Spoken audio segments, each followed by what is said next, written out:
2010 annual meetings of the International Monetary Fund and the World Bank have now begun in earnest.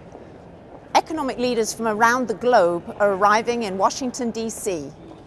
I'm Caroline Atkinson, Director of the External Relations Department at the IMF, and I want to just tell you what's been happening so far. This is actually a really important time for these meetings. There's anxiety around the world about whether the global recovery is actually going to continue and whether it will provide the jobs that people need to have a decent life. At the same time, most recently, there have been reports of increasing tensions amongst some of the big countries in the world about how best to move forwards. Some have warned of the possibility even of currency wars. The IMF, as Managing Director Dominique Strauss-Kahn said in his opening press conference, is the place to talk about this. He outlined 4 key challenges that the global economy faces and that we need to discuss this weekend.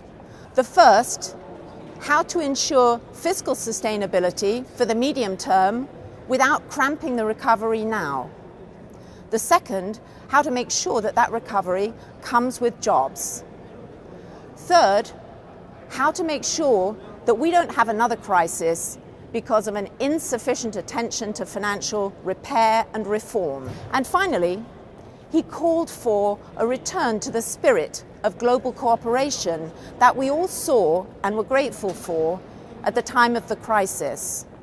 These meetings represent a new format for the IMF. In fact, they represent the new IMF. We have opened them up. They're much more transparent. We're having them in a better place with even more windows as a metaphor for how much more open we are being.